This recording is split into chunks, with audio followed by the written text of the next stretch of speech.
Xoş gördük əziz dinləyicilər. Dünənlər Ukrayna prezidenti Zelenskinin açıqlamaları çox diqqətə layiq və dünyada, Avropada Ukraynanın nə qədər güclü bir dövlətə, nə qədər güclü bir silah dövlətinə çevrildiyinin əyani sübutudur ki, mən bu barədə sizə çox vaxt danışmışam.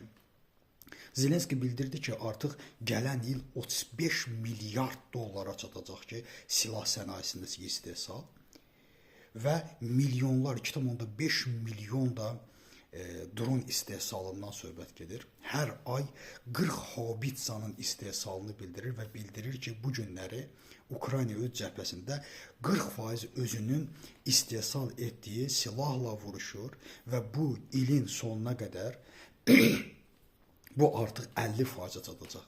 Və artıq Ukrayna yeni silah tədarükü, Avropa üçün silah tədarükünə və silahdan pul qazanmaya başlayıb. Siz təsəvvür edin, Rusiya kimi böyük bir dərcava, heç bir dövlət artıq silah sata bilmir.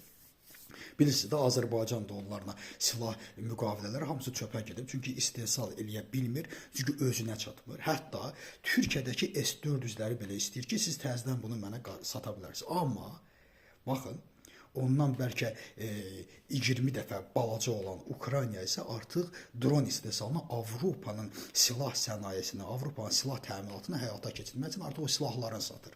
Bu bir. İkinci, məhz 2 gün ərzində Belqorada vurulan zərbələr, Belqoraddan əlavə digər ərazilərə, neft ayırma məntəqələrinə vurulan zərbələr artıq dünəndən Belqoradda işıqların bir neçə gün kəsilməsinin şahidi olduq. Artıq Belqoradda hər gün vurulan zərbədə Belqorad iflic vəziyyətinə düşüb. Artıq Ukraynada internet problemi də var. Düzdür, trollar çıxacaq, deyəcək ki, mən bu dəqiqə burada yaşayıram, başıma bomba düşməyib. İnşallah sizin də başınıza düşər, ürəyinizi sıxmayın. Yəni o gün siz üçün də olacaq. Yəni İkinci isə ən vacib olan məlumatlardan biri, biz bilirsiniz ki, biz Tomahawk raketlərinin müzakirə edirdik ki, Amerika bunu verəcəkmi? Amerikalı jurnalistin verdiyi sualla Trump'ın verdiyi cavab ki, biz bunu artıq həll etmişik. Yəni artıq Tomahawk raketlərinin gəlişi məsələsi qapıdadır. Trump bunun üçün hə cavabını verib. Təşəkkür edirəm diqqətinizə görə.